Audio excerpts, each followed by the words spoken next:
Minute now. Welcome to the C1D Paintball Podcast. You can listen to us on Spotify, Facebook, and YouTube. Be sure to join our Discord. It's the best place to connect with other paintball fans, talk strategy, share stories, and show your love for the game. Huge news, Roy. The C1D Paintball team has a podcast. Yes, that's right, Dick. Wild bunch, those C1D fellas. Tune in every Sunday at 7:30 Eastern Standard Time for an amazing podcast. Dad, come on.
Hey there, Andrew, C1D Paintball Podcast. We pick a song that has an abrupt ending so it doesn't quite sound as awkward.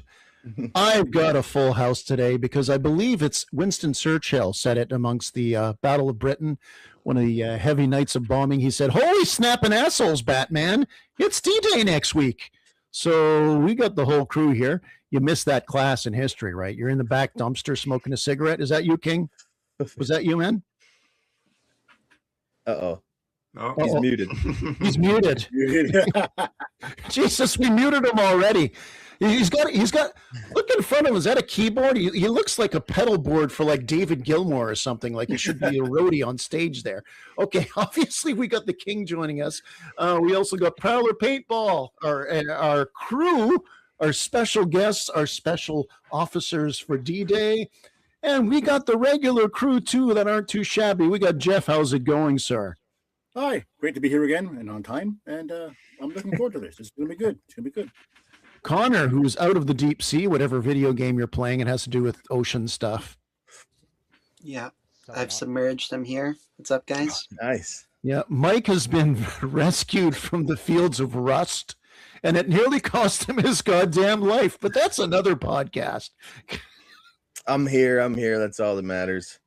King, I see you. You still look a little confused, but I think you're unmuted now, so you're good, my friend.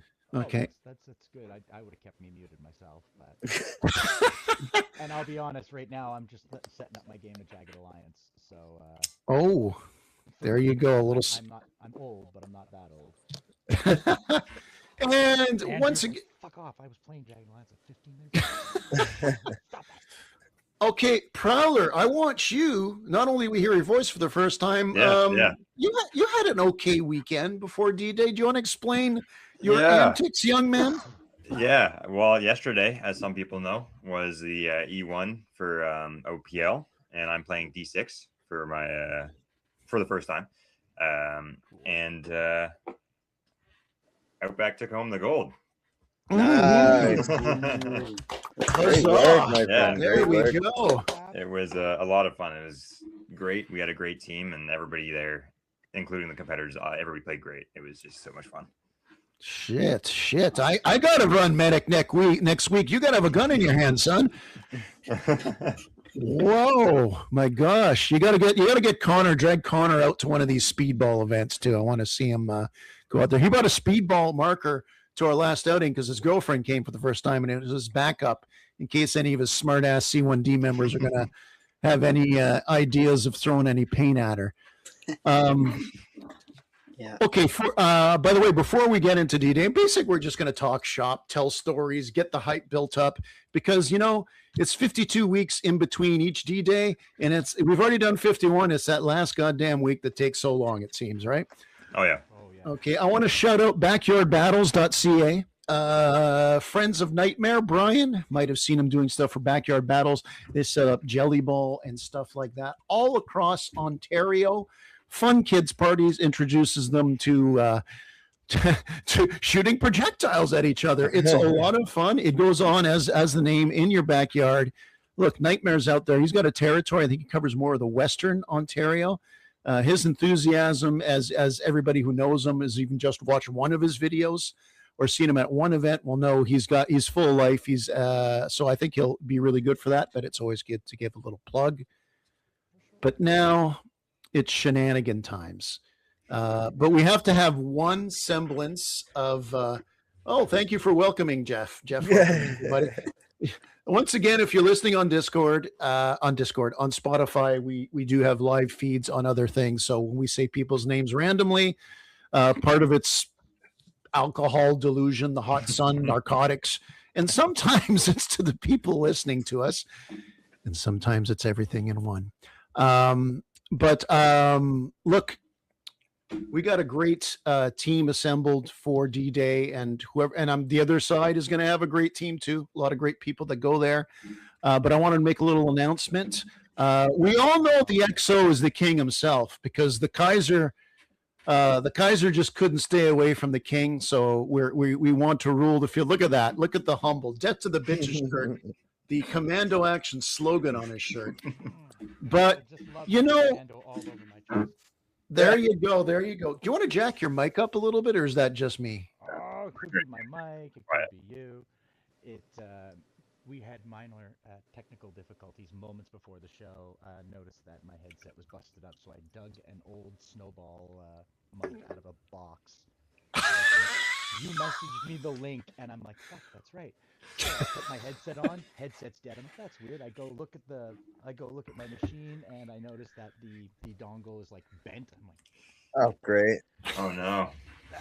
It's like the least of my problems this week. Is this better? I can just hold this. I don't really mind. You hold this, and we made that introduction had a maritime flair, but we have a chain of command announcement to make because we all know that King and I are just going to take the glory.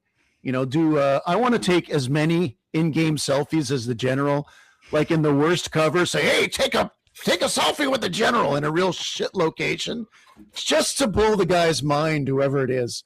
So while King and I are doing that, I want to announce that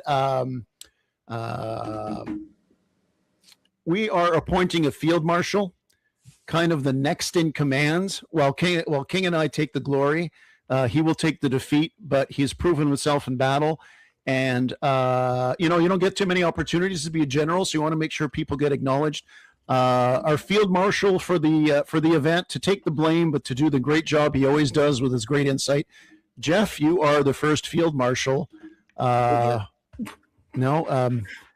accept. So congratulations to that. Thank you. And Prowler, because you're our guest, and my son has to suck it up because I paid for his ticket, you are the head medic. I don't have any complaints with that. He's my sensei. All right. He's seen you play. And Mike, you do everything. So I'll just show up. Just show up. You're the cook. He's stay alive. He's not the cook. He's like the cookie. He's like we'll bring in the stage wagon and he'll start cooking out of there like a prospector. No, Jeff. You just you're a stand-up guy. I know that when during COVID you're in the hospital, not thinking about wanting to go out playing paintball, and you're such a good example in that. And you have to balance out the yin and the yang, because whichever one is bad, that's probably myself and King. And yeah. I'm flattered. Thank you. I will not disappoint, and the beatings will continue until morale improves. Excellent. And we got our slush fund, and it's in your name offshore. That's technically a legal thing. I wouldn't worry at all about it. What's the pin? What's my pin? Number 1, baby. Okay, so while we got Prowler going out there winning tournaments, before we get into D-Day, how did you guys get ready for D-Day? I know for C1D we played last weekend. We have a week off before the event. King, what did you do this weekend? You took it easy? I drugged myself out to our local walk-on, and I went and visited the boys and keyed in or dialed in the CS3, and then came home and packed all of my hard gear, and I'm just throw my dirty clothes in the wash and chuck it in the trailer when I pick it up on Thursday morning before I drive out. I'm waiting for the springs to be finished, so I'm sitting there going, come on, man, it's been raining for the last 5 days, so he hasn't been able to do the springs. So his ass drags a little bit. So I'm like, hurry the fuck up, please. I don't want to harass him because it's an outback mechanic who's working on a 50-year-old trailer. Like, don't fucking rush the guy. But I'm like, I need to pack that. Like, I got to clean it. I haven't even taken it out since I was at NME last year. So there's paint. Oh, there's shit in there from when I went to NME last year. So I'm like, oh, fuck.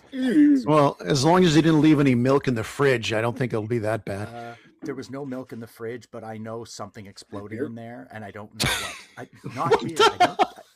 I think it might have been a pop that the boy left when he was in there, like something that they got left in the camper. So I'm gonna have to gut that out and clean it. So I'll roll up to Brad's house, waiting for him to get his ass off of work. I'll just be like emptying the trailer. It's fine. Don't worry about it.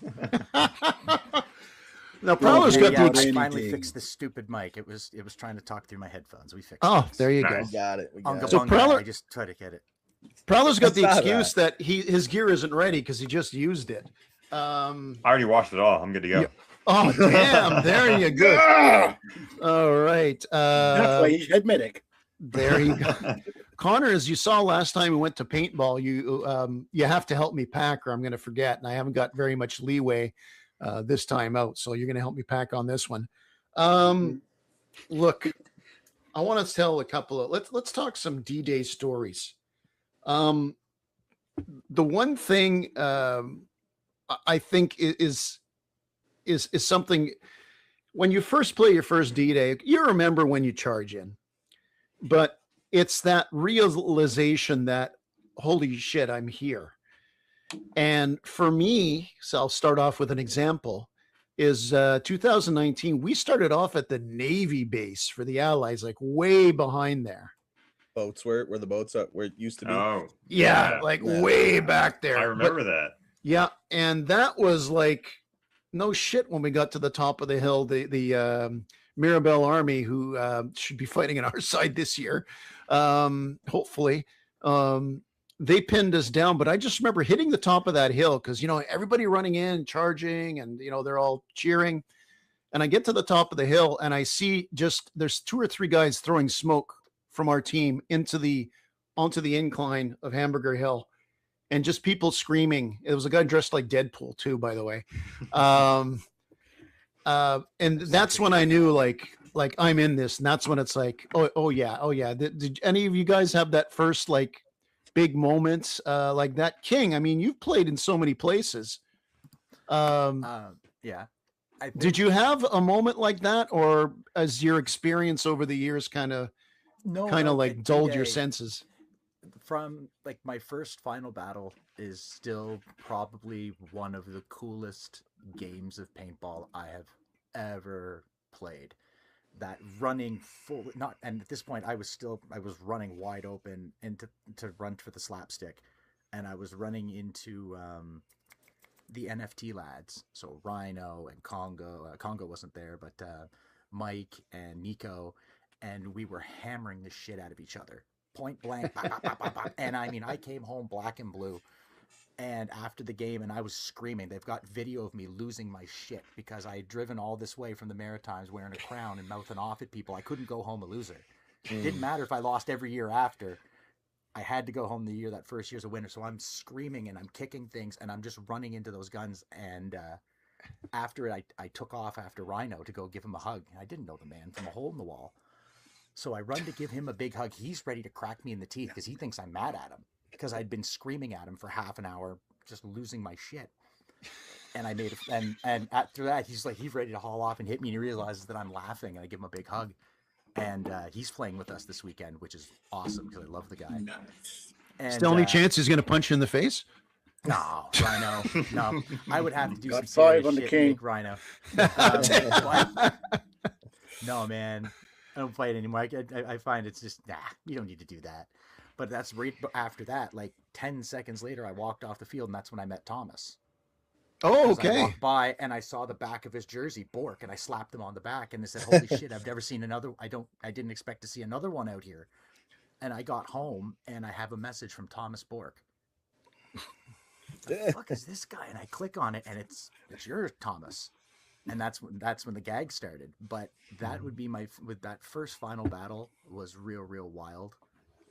Meeting the Grumpies and being down in that corner. Yeah. Was always fun. Those guys are a blast. The running up, I don't think that part of the field's there anymore. You used to be able to run up and you looked down, and I don't know if that's if that was Shipyard. It was only there for like the first 2 years I had gone to D-Day. And I remember running to the top and I'm shooting down the hill at these guys, and I had hit a peak. And then the valley happened, and I can just remember all of them turning around and looking up at me, and I went, I have made a terrible decision. This is bad. And I'm backing, and I'm trying to back up. But colors are kind of moving, and smells are talking at this point, so I'm trying to get the hell away from these angry little hornets that are being shot at me by men with really scary masks. So I'm like, fuck. So I'm backing up. I get cut up. And I'm walking down the hill now, and I'm kind of coming back up into the peak, and I'm walking down the hill, and these guys who just painted the shit out of me are laughing at me. I'm like, boys, I had that coming. I was standing at the top of the hill screaming and dancing. They painted the shit out of me, and I come down the hill. I'm like, I shouldn't have done that. I can't do that. That's the wildest party. I've never seen like a get-together or festivities at a paintball field like that before. And I try to tell everybody about it wherever I go, that if you're going to go play any game, come and play D-Day just for shits. It's the party. Is it the best big game in Canada? Yes. And if you think otherwise, fuck you. You're wrong. But if you've been to some of those, like, if you've gone and seen those massive ones, I've never seen those big Yankee ones where they're like 2 days and fucking 10,000 people that are all just. Oh yeah. That'd be fucking dope. But it's the coolest. I would die. I would too. Yes, you would. I'm fat, and that elevation would kill me. Hell, going to Ontario, and I'm like, oh, what the fuck? The air's thin. I'm fat. What are you doing? You just don't find it anywhere. Like Commando. There's other big games, but the vibe there is so cool. From Dave and Marie, who are the nicest and most sweet people who tolerate me every year to come out and smoke and be an asshole for a couple days. And it's nice to have permission for once. It's gotta go off and just don't be obvious about it if you can help it. but the refs are always great. Then you've got the intensity lads and the giant Bedouin tent. Did you see the pictures he posted of that thing? No. Like, Is he bringing it there? Sean's gonna have the full setup at D-Day, and it's gonna be something else, boys. If you haven't seen it, lads, and bring some cash. I doubt it makes a difference, but I mean, cash is king. Oh yeah. Go see Sean and buy your shit at Intensity because he's got lots of cool stuff. I need to ask him if he can make me a glove with like a trimmed finger, because my finger is a little shorter than the other one from being stupid young men. Anybody listening, if you're young and stupid and you get angry and you punch things, your hand will break before the door frame, and you end up with what's called a boxer's fracture, and your hand kind of like twists up. And now I'm all fucked up. So when I wear gloves, I have this little flappy. It's like a foreskin on my finger. It's terrible. But his sex life has increased dramatically. Yeah. Adapt and overcome. Mama has a girlfriend. Papa has a cat. And it's not complaining, Papa. No, he's okay. He's going to sleep and turn away. He's a happy cat. Okay. Yes. No, I was gonna say I promise not to talk about the cat anymore. Go right ahead. No kitty talk. No kitty talk. Okay. Family show. No, it's not. Prowler, we heard about your background a couple of shows ago. We had you on for D-Day and that, but I mean, was D-Day your first big game? I mean, what did you have a moment where it's like, oh my God? I mean, I've seen a lot of moments with you over the last 3 years. They kind of blow my mind. But any new moments? Oh man. Well, my very first big game was Wasaga. Okay, good one too. Yeah, but I always wanted to go to D-Day. Ever since seeing like the nightmare videos on it, it was the dream. And so I eventually got the guys together and we went for the first one. And I think it was the same one that you went to, the 2019 one. Who was your general? Yeah. Was it Tango? Pistol Pete. I can look it up here. Actually, I've got a funny story with that after. Okay, I don't remember. I think it was. I think it was the same year because then there wasn't. Yeah. Tango was with. I think that might have been 21, but yeah, Tango was. He was screaming at some guy on the top of the hill. Yeah, but that memory that you mentioned about running over that hill is kind of the same one that I have, except from a different point of view. Exactly. Yeah. That was my first experience of D-Day, but my memory started. We ran up, we got pushed back, and then eventually, when we finally got over the hill, I started a very bad record, which has been continuous going on since that first D-Day, where my max keeps going off as soon as I jump over that little hill, and it's been a constant little. Every year it happens, so I'm going to try and break the streak this year. But that was my first memory from D-Day. Yeah, he was. Our general was yelling because some guy was overhitting him, and he's overhitting the general, and the guy's arguing with him, walking over, like shooting him still. And it's like Pat, it's like just. I mean, at this point, like just clock him, get him thrown out of the field. And it's like, but everybody's looking. What's the general going to do? It's like, well, what I would do, just tell the guy where to go. My first D-Day, I had that happen with Tango. We were at the top of the hill, and we were sending paint at each other and screaming at each other. And he had pinked me off the helmet, off the top of the crown, and I hadn't felt it. Okay. And I stopped, send a ref, and I stop. And I just reach up, and all I hear is, check your helmet, check your crown, you fucking idiot. And I grab my crown, and I look at the crown, and I went, fair enough. Hand up, and I walk off. I have no idea who this guy is. Not fucking clue one. Yet you're on a first name basis, fucking idiot. Yeah. I knew who I was. So I'm walking around for the rest of my first D-Day going, I don't know who the fuck that guy was, but I felt bad because I don't fucking do that shit. If I get hit, I just didn't notice. So they eventually tell me it's Tango. Okay. Oh, fuck yeah, let's go. So they tell me it's Tango. I'm like, hey buddy, sorry about that. He goes, fuck, that was you. Oh, it's okay. We roll a big joint. We sit there and smoke. And I've had a blast with that guy. He is a riot to play with. I've never really gone against him. I did once, and we shot the shit out of each other. So I mean, I enjoy playing with those guys. I'm kind of sad that a lot of them have gone over to the airsoft world, but it's their but I mean that it's hard, man, for the mag lads who want that mil sim feel. it do be hard with the paintball world right now. Yeah. I think Pat's playing though. I think Pat Magooey is coming out to play. Oh yeah, Pat, as far as I know, is coming out. Yeah, he's coming out. I invited him to try to join us just because well, he's a good player in that, but primarily it's just, good to see the guy all day on your team in that.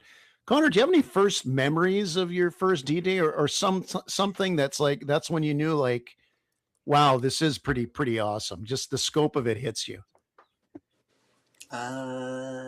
Yeah, I mean, I can't remember whether it was the first or second one that we attended because they kind of blurred together in terms of how bad we got trauma.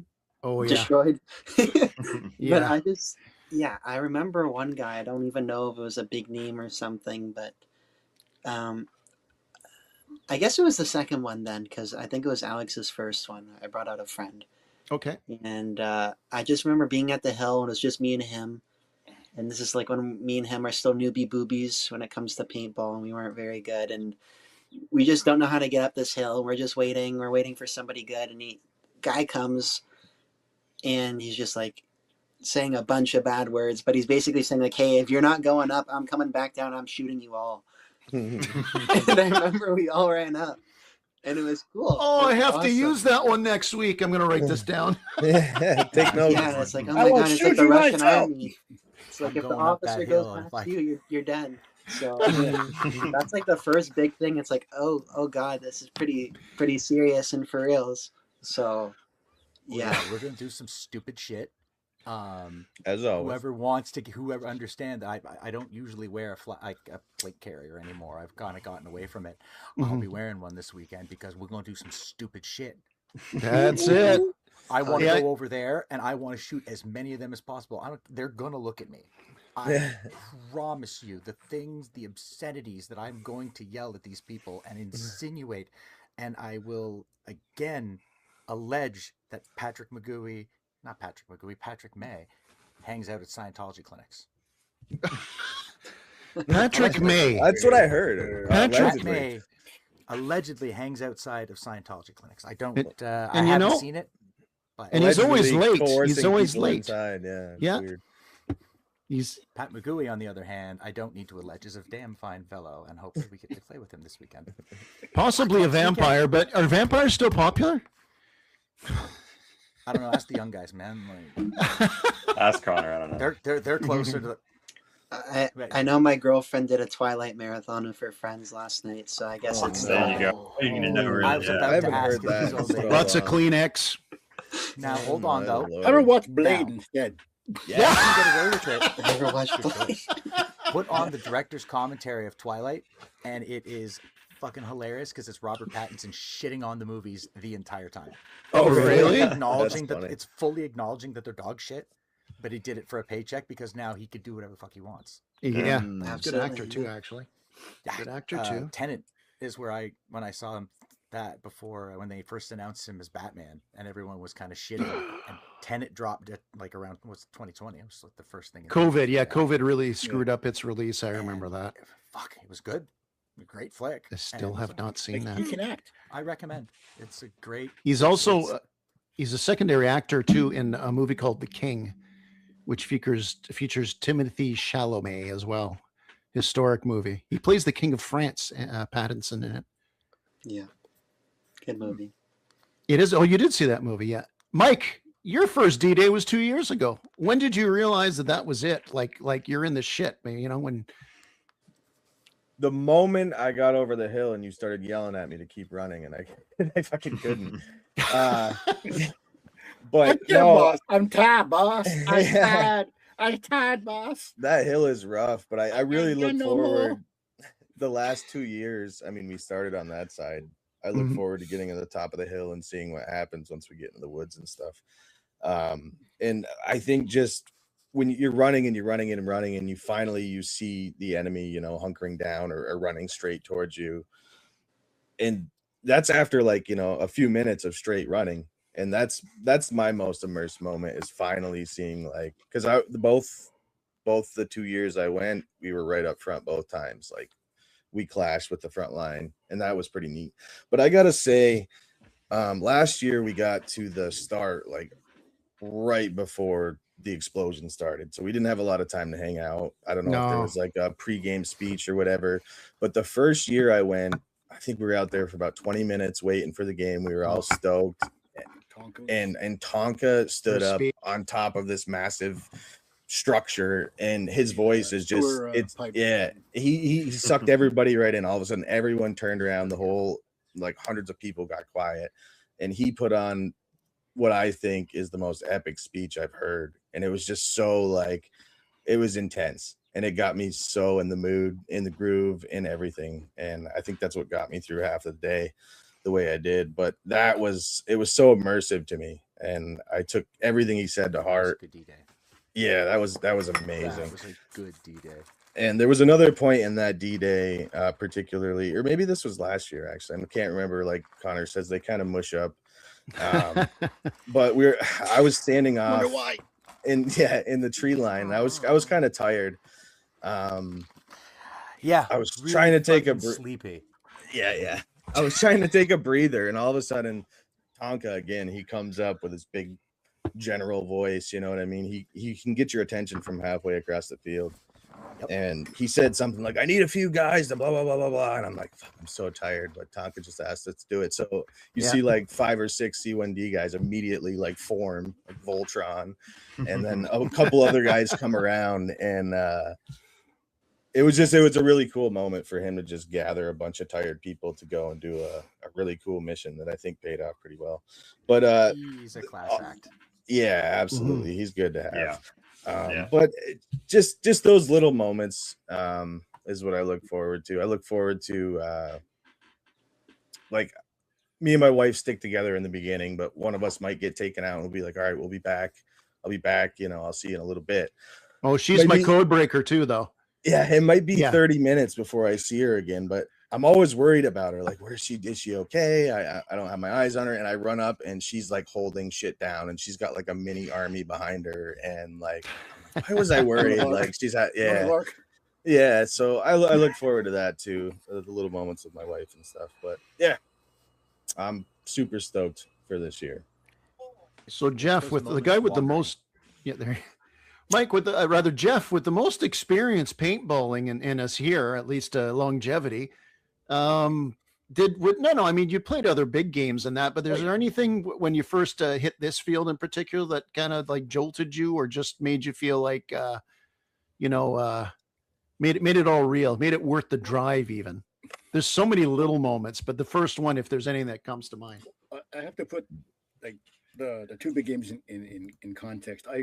Jared and I drove 2 days, go to Chicago for a 2-game weekend, and it was massive, like easily close to 800 people, and they had tanks. It was a fantastic time. We had a great time,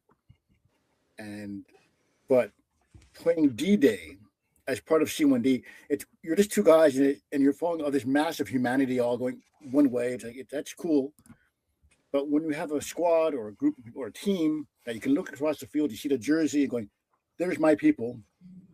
What are we doing? And it's like, it's more fun and more coherent when you have a group of people that you know and that you're part of something, and you go at this together. It was like you're on the field, what's going on, things are falling in. You see C1D or you see other guys like for the Miracle Army, whatnot, he's on your side, and you can, like you said, when Tonka called out, I need 5 guys, 6 guys, up we get. It's just the big game with like 800 players is awesome.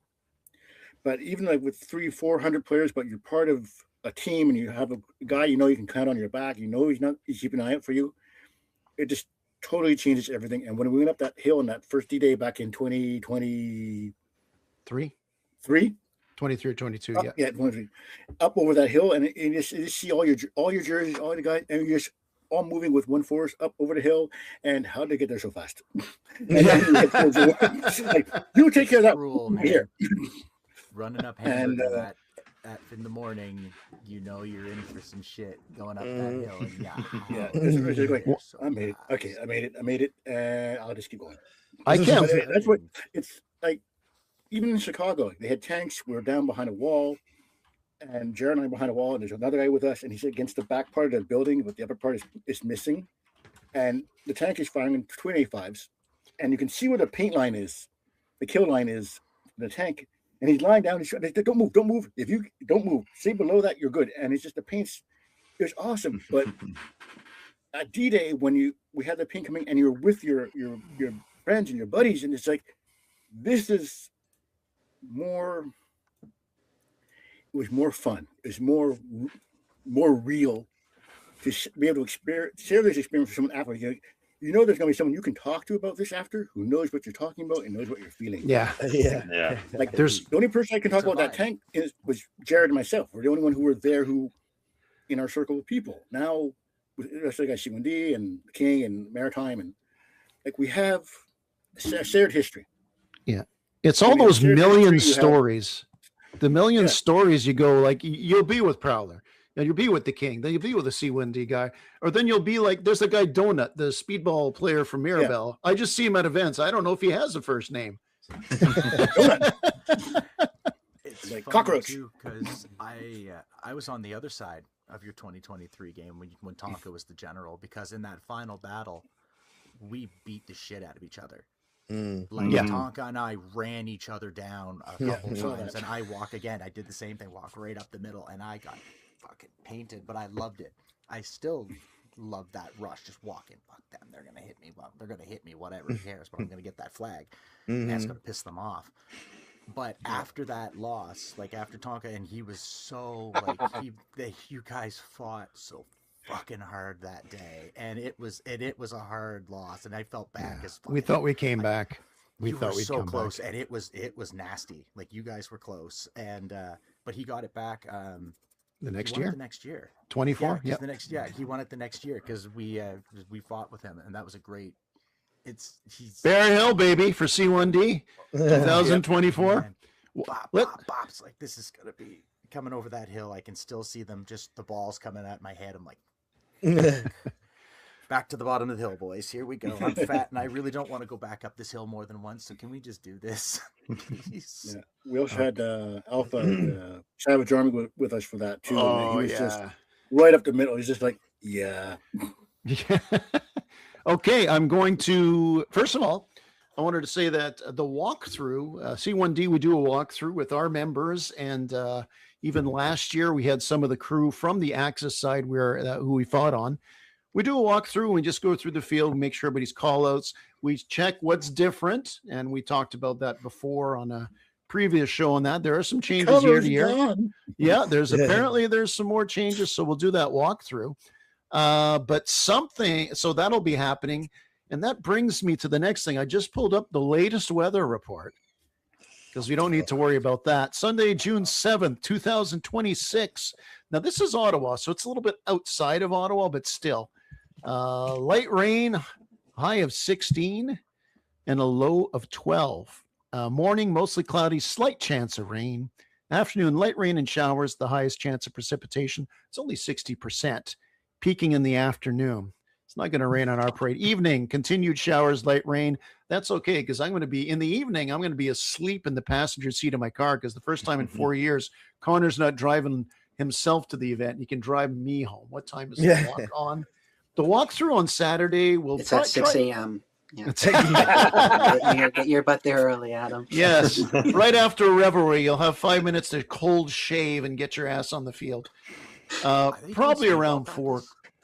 Is this true? Is this true? I've always wondered this. Is it 60% chance that it's going to rain, or is it 60% of the area that's going to get rained on?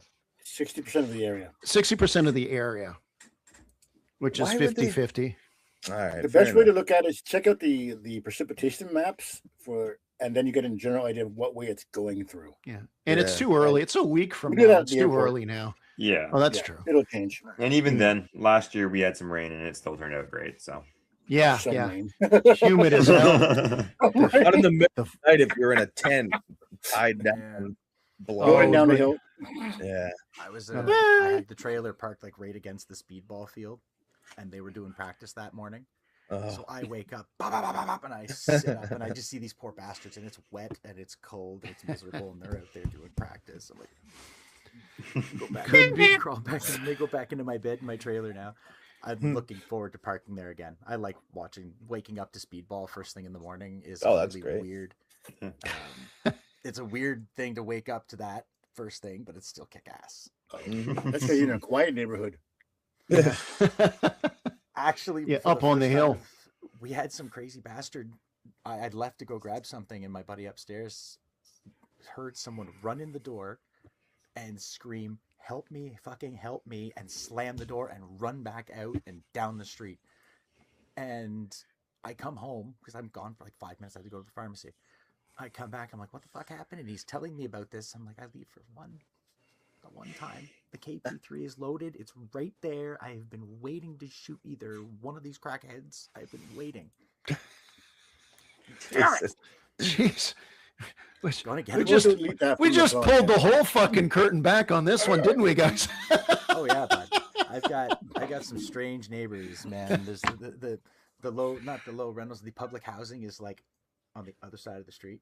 Okay. So it's just constant screaming, tires screeching, and police sirens. And then You ever see Cyrus out there? No, Cyrus though. As a matter of fact, that son of a bitch. He used to own Trailer a Park Boys. men's fashion. Oh, Cyrus. The actor owned a men's fashion store on the main street in Moncton when I was young. Okay. And he was a dick then. So the character was not far off from the man himself. It was really, really, very real, true to life. And I'm not That's just what you know. That's hilarious.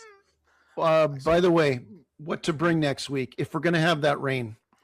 Extra boots, extra socks, extra Cleats. lenses on the masks is very big, and might have to. If you're running mirrors or something like smoke, might be ready to swap for your yellows or just something neutral. Clears, yeah. Yep. It's Extra underpants in case you shit yourself. There you go. I'm actually. We're gonna have to see if we're going to. Happen. Not gonna happen. What are the chances it happens 4 years in a row, Mike? Don't worry. I know. So I'm going to be there Saturday morning with Connor. I know King's there Friday night. Prowler, when are you prowling in? Ooh, I'm going to be trying to get there hopefully midday Saturday. All right. For that, yeah. Okay, cool. Mike, I know when Mike, you're just showing up Saturday morning as well, right? As soon as the border lets me through, I'll be there. We'll be leaving first thing, so. Jeff, same thing as well, Saturday morning? Yeah, hope to be there for about 8, 9 o'clock at the earliest. We'll be leaving here about 6. Load everything up the night before. Jared's not working. He's working Thursday night, then he's off. So he's free Friday, so we'll load the car up on Friday evening and leave first thing Saturday morning to make it by about 8:30. Smoke run noon at Wednesday. Sounds good. Connor's available. I'm good. Okay, we'll do our annual smoke run for that. And rolling paper. That's a different. We got Mike. That's a different smoke run than me and King one of were those going. like bougie big fucking joints in one of those stores off near the reses. See, that's what I was saying. A totally different smoke Jesus. run than me and King would be going. Guys, let's try to be competitive at least. All right, guys. We'll be fine by the Sunday. This is on the Saturday. Again, I just gotta make noise. You guys make plan. I'll make the noise. They'll look at me, and you guys can be sneaky shit. You got sneaky medic, and you got sneaky boys with mag fed guns that like to do that stuff. I'll wrangle them. I'll wrangle the rest of us mongoloids, and we'll go to the front lines, and we'll make a whole bunch of noise and piss them off. I'm running, guys. I'm sorry, I but also have the letters. I see you laughing. I have the letters. I can use those words. God damn it! Oh, you're certified. You're certified. Yeah, I got the paperwork and everything, baby. I know most of us don't, but do Prowler, the King, do you guys ever play on the Saturdays? Like they do, like sometimes. I did the very first time I went. Yeah. What do they got going on usually? Challenge. I don't know what they're doing. Oh yeah, I remember that. I don't think they do the quick draw challenge anymore. They do mag fed, yeah. Yeah, they do mag fed. The first time I went, they did quick draw, but I don't think they've done it since. And, no, not since Reaper was there. That was I was going to say it was Reaper's challenge exactly. Let me know the price of smokes. Okay, Adam, we're set. Well, that's your department, Mike. You get Jeff. You take care of the smokes here. Let me know price for smokes for Adam. We'll text you on our way there. You know, they're used to people coming in and saying, "I'll have 60 purple smokes." Oh. Oh, they're back. They're back. Nobody buys this shit any other time of year. Yeah, they always take a week vacation after you guys show up. Are we allowed to use green smoke? Green smoke. I don't know. I know that usually yellow and is frowned upon because I think mustard gas. Yeah, that's what the refs use. And that's usually done by the field.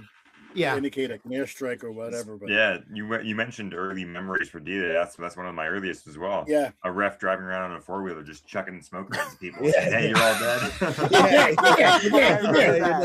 I remember that. That was hilarious. It was great. Cruising on, smoking in the back of the 4-wheeler, just driving in circles around people. You're all fucking dead. Actually, the first loss when we played with Tonka, and he lost the first one, we won the next year.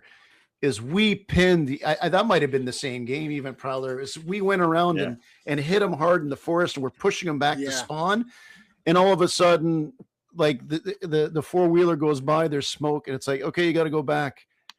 And there was like 40 or 50 of us. I'll have to pull up the footage, just walking dejected back from their spawn, right? Yeah, exactly. We had to go with you then too. Yeah, we went all the way back, knowing that we just needed fucking 5-10 more minutes. These poor guys, there's a school bus in that area. Okay. This area never comes into effect at D-Day normally because it's behind the Allied spawn, but we almost encircled them all away. And we watched what I would assume are people that were new to the field. And I was new to it too, but they'd go in the front door, but the back's wide open and everyone's lighting them up. And, so because you make no eye contact with them, you just don't care. You just keep firing through until they raise their arm, right? So I'm bringing... elbow pads, knee pads. Knee pads, old yes. people, young people, knee pads, because to be able to get into that low squat position, your elbows, man, I took a shot and don't take hits. Just dead. Arm dead, couldn't do fucking anything. So like, wear something to cover those spots, man, because that shit sucks. Yeah, and it also could keep you alive because a lot of times it'll just bounce right off. So exactly. Yeah. Tell you what, too, on Saturday night too, before the big party, is we're gonna have the C1D tent village set up, the canopy village. Is we can talk fun, theoretical things of what we're doing next day, because you make 2 plans on D-Day. What you're going to start the first half, what you're going to start the second, and it never quite goes to plan. But I'm just going to love going out there, seeing what's changed in the field. And, you only get everybody's asking, Andrew, what are the rules? What's this and that? It's like, man, we only get it I think it's Sunday morning. Yeah. Sunday morning. Yeah, it's Sunday morning. We get a hint on Saturday and the actual on the Sunday. Yeah, exactly. So it's like, you don't want to overdo it, make it unfair, or give anything away. But all I know one thing is, if they have this 2-man carry, where 2 men on your team have to go carry the something and bring it back, that's the King and I. We got to do it. And I challenge, if there's one of those things out there, and Pat, man, if there's one of those challenges, I want you and your XO to go get that, because King and I are going to go get it. We're not going to, but every gun's going to be fixed at your ass. So much fun. I've never, Mike, you witnessed one of these riddles that they did in the middle of the game. And I remember, Connor, on your camera one year, is you had to escort, it was Tonka, because you were a medic and you're escorting him, and that, like, I don't know how I'm going to do with that shit. Those little moments, those little riddles and those little puzzles, it really adds a lot of immersion, and it makes like some people because me and Miranda just go out there and we just shoot people, and if somebody tells us to go somewhere, we go somewhere. You know what I mean? That's what we do. But we just happen to be taking a break, and I can never remember the riddle. But anyway, we were just sitting there and happened to be a riddle come through the mic, and she answered it within seconds and scored a bunch of points. It was really cool. And she still talks about it to this day. So it's just those little moments, man, that are they're really immersive. No, that's one of those things where the generals have to, that kind of stuff. I have no mind for that shit. Connor and Prowler are sitting there going, just run, shoot, we'll take care of you. Yeah. I remember, that was Saga, where they gave me a mission, and not really a riddle, but they handed me a shovel and said, "Hey, here, go dig in this area." And I remember spending about 2 hours No, what? digging up, looking everywhere for this little ammo box, and that was my contribution. And then I No became shit. a medic. Did you ever find it? Yeah, I did. And it Oh, was- nice. There you yeah, go. it gave us like a little bit of points, and it also was full of candy, so we just handed that out. Nice. A little sugar in the pouring rain was not too bad halfway through the big game. Like a trenching shovel as well. I have one. It was like a full-on just spade, and it made for God. some pretty cool photos because it looked like I had a giant melee weapon, and everyone was really concerned. But Are you running with a shovel? What? TDXO? Yeah. I was just thinking of those guys in the tank a couple of years ago. Was it last year or the year before? Those guys had the little. Oh, the cardboard thing? Oh, yeah, that was last year. Yeah, the that's bunker there. 2 years ago. Yeah, 2 years ago. Yeah, that was 2 years Yeah, ago. Tonka just stomping up there, fucking grabbing, whips it off. Yeah. And they're I'm just behind him going, cockroaches and- It's a little ant scurrying. Yeah. Oh, that was you know, cool. you know what Connor really loves about D-Day? When he's sitting there and he sees some asshole with a freaking shield that's made of cardboard that's 8 feet wide, and he's got like freaking what's that guy from Operator Montang from Rainbow Six Oh, Siege yeah, with the Monty, things yeah. on the side, and it's like, really, guys? Really? Yeah. Like, use a regular shield like the rest of us, and I It's won't even cardboard, shoot you your shoot fucking through it. feet. Yeah. It's just, you know. Shield bash. Whap. Yeah. I You gotta have appreciate shield. You gotta the- have balls to run a shield. That's why. So running a one like that, then you're just essentially a walk-in wall. It's like, that's no Yeah. fun. That's no fun. We got a You speak shield. You speak of the R6 shields. I remember back at PRZ, it was bad circumstances because I think one of our shield guys broke his leg or something that day. It was crazy. Ooh. But yeah, he hurt his leg, and I had a pistol. So the general just looked at me and said, "Here, you have a pistol. Grab this shield." And they handed me a Blitz shield from R6, which is the one with the big What? flashbang thing on the front. Oh, It yeah. was illegal. Yeah, so they turned off the flashes or whatever. I just remember charging up a hallway with everybody behind me, flashes going off inside the hallway, just getting absolutely deafened. It was super cinematic, but it was also very scary. He still has night terrors. Especially in PRZ, right? Yeah. Yeah, Yeah. PRZ was the. But if you played there at night, that Yep, I last did. Honey Badger, we were horrifically outnumbered. Like stupid. They're like, yeah, it's gonna be 12 on 12, and it's like 25 on 12. We're like, well, we're gonna get our asses kicked. Let's go. Come on. When he said sorry. More people to General shoot. gave you the pistol, I'm going, he broke his leg. Oh, here's the pistol. I shoot him? What? Dude, put him out of his misery. No. It was that place was amazing. I really wish I had got to play there more. Yeah. I wish I remember got to seeing play the there video once. of Buddy like fucking when Buddy dove through the wall. Like there was not dove through the wall. There was a pile of dudes with shields in the hallway, and they were hammering at this guy, and he just fucking runs and boom, and he puts his boot right through the pile of guys, and like dives through the whole fucking thing. Like he was so frustrated, he just ran up and he like boot fucked the shield guy, and then everybody just goes guns on him, Bam! And then they start calling whatever what they called like our equivalent of no duff. Just put the guns. Everybody put the guns. Take a knee. Yeah. And I was at the front, and all I hear is screaming and no duff, and I see this guy come flying up, and Adam and the boys are there, and they kind of like they take him away, and I'm like, oh, that's not good.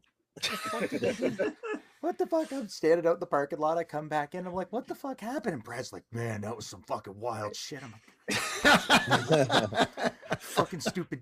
What was I running? I was running a TCR, and I was trying to get my TCR to work. I'm like, fuck this. I gave up on it and gave up on that fucking thing and went with the TMC. But that was the scariest place at night, walking down those halls, and people would just like. I loved it. Fucking bop, bop. It's like, Oh, I loved it. My video I'm working on right now is footage from the very last game ever to be held there. It's a Looking night forward game to footage that. from there. Yeah, I can't wait. Connor, that freaked you out, eh? When you saw those videos. Sorry, Jeff, but after Connor's experience with PRZ, just looking at it. You, Jeff? Sorry. No, I was like, I would always want to go. It was my bucket list. My sister-in-law and her family finally moved to Trenton. I had a place I could stay, and I couldn't go that year. The following year, and they're closing, and my vacation wasn't until after they closed. I'm going, no, Yeah. no. And I said, oh no, nope. I wish there's somewhere else that also did the night games because they were such a blast. They're so much fun.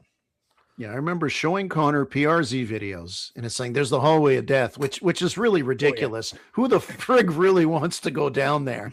But you have to experience. But Connor, you were adamant when I said, yeah, it's 2 floors and all this. For you, it was like, nah, it's a little too much, right? Yeah, well, I remember, I don't know how long you played it, but Mike played a game or whatever. Was it called Body Cam or whatever? And it just looks super realistic, and it looks like PRZ where you're just like in abandoned buildings and it's like a one-shot thing, and it doesn't look like a video game. And it's like, how is this fun? For some people it's fun, for other people it's torture. Yeah, it's pretty It's hectic. scary. I guess. Yeah, no, that always gets my blood pumping. But I was thinking, because Prowler mentioned before, I couldn't stop thinking about it, where you mentioned the shovel and the melee weapon. Last year, I saw a guy at the briefing. This guy was like tall, skinny, in a t-shirt. He had a weird helmet. He had like an axe and a shield and like a knight helmet on. I saw him start on our team. I did not see him the rest of the day after the start. Like, did he die out there? Are we gonna find him? He went to Valhalla. It wasn't one of mine. Did anyone know what happened to him? Never I seen. really do love watching someone barrel tag someone. Like take their swab tag, like just paint the swabs, like slap them with it as they run by. Oh, I never thought about putting paint on it. Okay, wait Yeah, a I was second. just about to hit him. Yeah. Paint up your squeegee and and just run up and fucking slap them with it. I'm definitely Get gonna one of those the bubble tubes. You know, the big long bubble tube. Put paint in that. Stick your squeegee in that. Flap. Pow. Yeah, there you Yeah, go. exactly. Okay, Yeah. I think I've got something. Are you going to show us? Can you show us some media here for those of you with the ability to watch? I'm going to send it to you, Mike.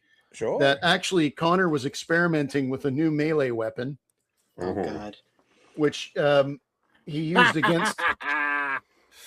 Which he used against Mike's wife, actually. Hey. Who's a great player. But I just sent that to you in the admin chat if you want to pull those up, Mike. Speaking of melee weapons. Oh man. After that, I got a great story for melee weapons that just happened actually. Awesome. So there's Connor using it. the pool noodle of death. And that gives you a little accuracy on size. It's almost taller than my girlfriend in the back. That's incredible. Oh my goodness. By the way, it was $30, so I have to get some more use out of it. Oh my God. $30 for that girthy I thought they'd bastard? have stuff Remember, out at Walmart now for the summer, but apparently they didn't. So that was the cheapest pool noodle available. Never seen a noodle like that before. Dollar store, Me man. neither. Dollar store. Yeah. It's heavy duty. We don't do $30? things by halves. That's half a bag of paint. Yeah, He's a Two medic. He smokes. doesn't care.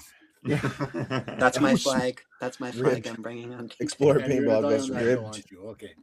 Now, Ribbed here's- for your enemy's pleasure. Pleasure. Oh God. Now, when are you home from D-Day, Mike? Me?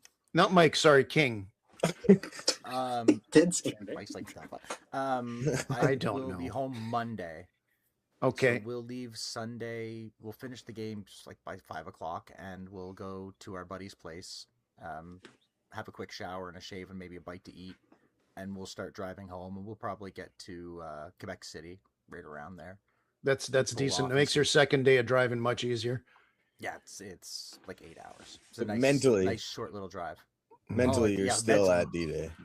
Mentally, Do you want- I have cousins that do the run straight from Ottawa straight back into Halifax. So it's like, yeah, it's 14. No problem. It's like, Oh, to 15 be hours. young. Well, I'll tell you what. My family's insane. My whole family's insane. Like, Like, we won't get into that.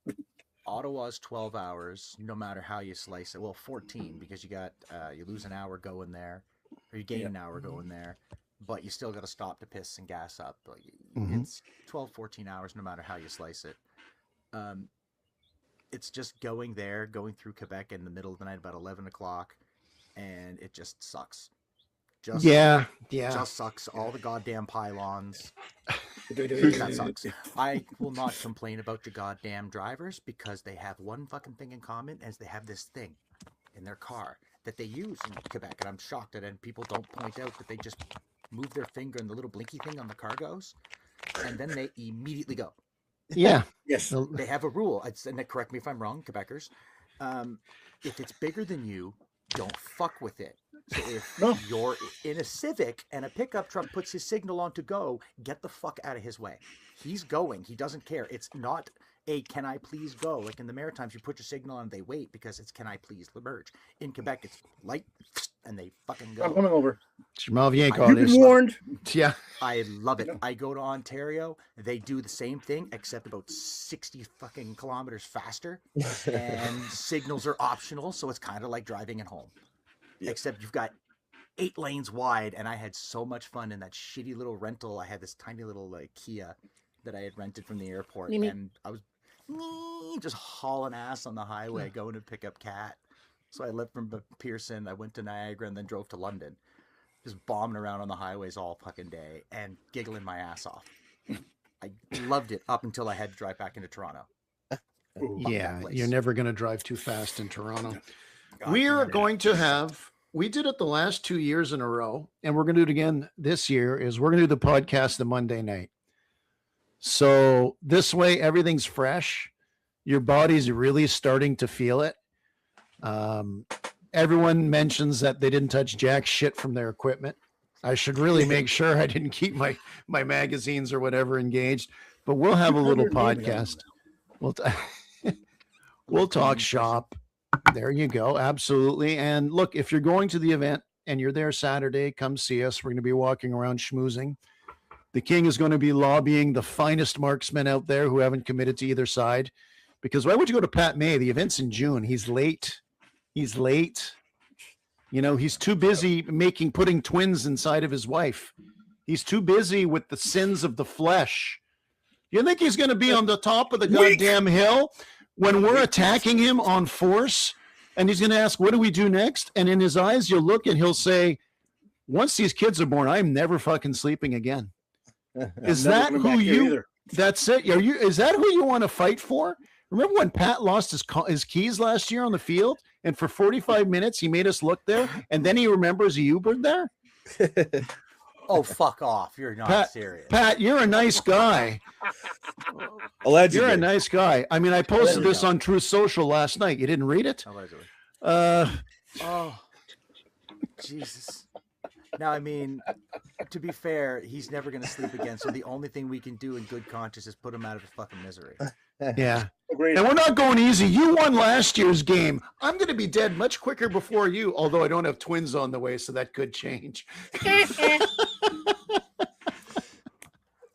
Okay, I'm going to shut us down here. We will have stories. We will have stories and or possibly excuses the next time you listen to the podcast. I want to thank our guests here, King, Prowler. I want you guys on the show after D-Day and that. It's a lot of fun with you guys. Prowler, we want to follow how you do in the leagues there. I want to see. Yeah, we want to see how you develop that. But whatever, bring it next week. Remember, if you get injured, it's after D-Day. Then I'll contact you next April. All right, boys. Anything else? Any last remarks here? No. Mike, Connor's paying his portion of the bed and breakfast, or whatever it is. The what is it? Airbnb. Airbnb. He's paying Why his is that portion. a surprise? Why is that a surprise? Oh. Did you? You're the only Jeff's the only guy who got the reference probably in our Discord. King might know it. Is I got Fred Sanford calling to Elizabeth that he's coming. Like when Connor said he was paying. Yeah, I'm coming. I'm coming. I'm coming, Elizabeth. I'm coming. Old man jokes, you kids, and you goddamn Elvis. Red Fox, man. Red Fox. Well, for whoever's listening, they can do me a solid and come and check out the Maritime Paintball Podcast Thursday nights at 8 o'clock Eastern, 9 o'clock Atlantic, or 9:30 if you're in Newfoundland. We'd love to have you. You can find us on Facebook and all that cool shit. I'm gonna mercilessly hawk my own product because I don't get to do that. No. God damn it! I can't wait to listen to the show on Thursday. The show before D-Day you guys have every year is always great. It gets me so pumped up. We tried to do it, and on last Thursday would have been our show, and Brad got to the radio station and was locked out. He could not get in. So I'm going to try and see if we can record and do something like off and try to post it or something before we leave or we really get on the road, because it's going to be about 5 o'clock by the time I pick him up Thursday evening. Oh, shit, that's right. Oh, yeah, I leave Thursday night at around 4 usually, and I pick him up by about 6:30, and then we drive till about 11, 12 o'clock. You guys should do like a travel podcast. That would be hilarious. Just put a camera up in the front and just all the shenanigans that happen in there. I'm sure. Yeah, they'll be in like mid-conversation, then you'll start cussing out a driver or something. Yeah. I got my fucking signal light on. Yeah. There's a lot of shit that we can't post. Like those conversations, I'm just like, we can't post that. He's like, the Maritime Paintball Podcast After Dark. That's when Brad would go off the air off the radio station. We were live, and that's why they kind of do pre-record now, so we can go a little longer, because we kept running over our time. And we were cutting into this local urban radio show, and they were complaining that we were running long. So they're complaining that there are too many people listening for the first 10 minutes of the show you ran over. like, guys, thank you, but we got a whole bunch of new listeners because of those guys. We're like, oh, cool, kick ass, like, that's neat. If you're in the Fredericton area, New Brunswick, you can hear us on 97.9 CHSR, public radio, because that is what the university students are paying for. Fuck yeah, thank you, UNB. We appreciate you. They are so wonderful. I can't believe they keep letting me back on the radio every week. It doesn't make sense anymore. I don't understand why. Sean at Intensity keeps putting the threads on our backs. He takes care of you guys too. He was here recently to visit and hang out. Prowler, you got an Intensity shirt. You're good. You got one on. There you go, man. And it is the best. I love this jersey very much. So yeah, his gloves very good work. Are probably my favorite product. I might even buy a new pair of pants this year, because if it's going to be cold and shit, my capris just might not do. And my pasty white fucking legs, man. Like, man, I just saw them in the camera. I'm like, fuck, put those down, Blake. The glare. It's okay. Nobody watches. We're good. Same as our show, right? Are you kidding? No. You got. It's the best thing about podcasts are drive-in listening. I mean, I listen to, I walk into work sometimes with those most bizarre history podcasts I listen to. You know, did you know in Lithuania this and that happened? It's like I won't even remember by 4 o'clock. But anyway, speaking of that, great segue to the fact that we're signing off here again. Thanks to Prowler and King, Connor, Jeff, producer Mike. Thanks for listening. If you're at D-Day next week, come say hi to us. Follow the shenanigans wherever you follow anything. Any major paintballer is going to the event. So if they're not there promoting it, unsubscribe. Yes. Absolutely.